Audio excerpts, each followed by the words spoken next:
Hi, I'm Margaret Ann Lembo, and I'm here today with my Crystal Intentions Oracle. We're going to do a reading today. And so the reading of the day is about relationships. So I took a question from our studio audience today before we hit the record button.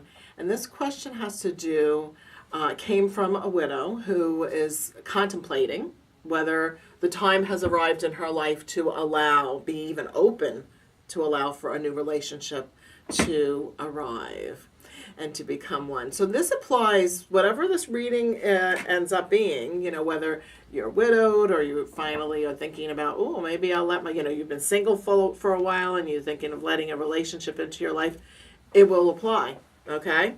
So I'm just going to shuffle the cards with the intention that we get some good insights on relationships and allowing a relationship in our life. So this one jumps out to me, so we'll put that down for now. And so what I'm doing is I'm just allowing the cards first to come out, not being concerned at any stretch of the imagination what it means, what am I going to say. So for those of you that are learning how to do oracle readings, this is a good little example. I'm going to let that be here. And I have no intention in mind as to how many cards. This one feels like it wants to come out. We'll do one more. So this is 6 cards. Well, we're not going to use all of those. Put those back in. Sometimes cards just fall. So if you're wondering about that, this one wants to come out. Okay, so let's see what we have here. All right, so the cards that have arrived to give us insight, I'm going to look first with the gemstone side up because I'm used to reading gemstones. That's my thing, the gemstone oracle, crystal oracle. So, the first gemstone here that I'm looking at is citrine. Citrine is a gemstone that opens and allows your energy to be worthy. Allow yourself to have the confidence and courage. So I would say to you and the person that asked this question, if you're feeling comfortable and confident enough to allow a new relationship in, which can be challenging after you have been in a wonderful relationship and your loved one passes away, it's weird to get ready to go into another new relationship. So this is about allowing the confidence that it's okay, it's permissible for yourself. And then similarly, what we have is here is a golden topaz. So here's the first card, citrine. And then the next card is golden topaz. And this is about allowing joy into your life. So notice, so far we have 2 yellow cards, which have to do with happiness and self-confidence. And so this is also about visualizing joy and happy path ahead of you, okay? So next, oh, how perfect, a rose quartz. Rose quartz is a stone of love, and it literally says on the back of the card, attract your soulmate, increase feelings of comfort and acceptance, amplify unconditional love, cultivate good friends, family, and work relationships. So far, the answer to this, to me, feels like, yeah, maybe it is time to, be open to that possibility. So the next stone that arrives is apophyllite, and this is in the blue category. Actually, it's in the turquoise category, excuse me, and that is for intuition and spirit communication.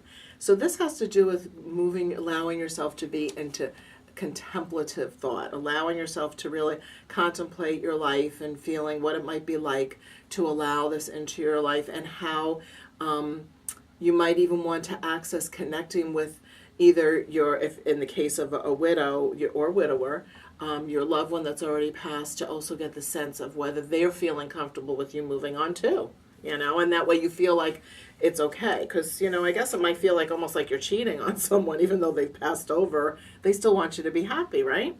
So next is tiger iron, and tiger iron is in the red category, and tiger iron in the red category has to do with being focused, feeling safe, and protected. And that makes sense, that you feel safe enough to allow for a new relationship in your life and to improve self-esteem and confidence. And I'm also, so the way to do this, if you are not familiar with the cards, notice I was looking at the back of the card. I don't remember every word I wrote on these cards. So I'm looking and it's like, oh yeah, this is good for improving self-confidence and courage, you know. So you can also use these almost like a cheat sheet if you're doing a reading for someone or helping them. When I say reading, I mean an inspirational spiritual counseling. And then last but not least, in the pink category again, which has to do with love, friendship, and romance, is the ruby and fuchsite gemstone. And the ruby and fuchsite gemstone says, I attract romance filled with divine love. Oh, I have a healthy sex life. Isn't that fun? So now what I'm going to do is turn the cards over and just take a look to see if there's a pattern, because I want to look at the color coding.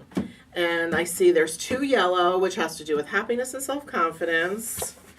There's 2 pink, which has to do with love, friendship, and romance. And there's a turquoise one, which has to do with spirit communication and intuition. And then there's a red one, which has to do with feeling safe. So I feel like the answer to this is it's time to let yourself at least explore the opportunity, explore the idea. And then, you know, remember, if you're doing this and it's new for you, you know, I teach people how to do this, my Angel Messenger Practitioner program and other courses. But let's say you wanted to know more about ruby and fuchsite, you could open the guidebook that comes with this kit and read a little bit more about the gemstone. And then, of course, you could get the big book, which is called The Essential Guide to Crystals, Minerals, and Stones, and read even more about it. Well, I think that does it for today. I hope this reading of the day helped you and inspired you some. This is Margaret Ann Lembo. Thanks so much for watching.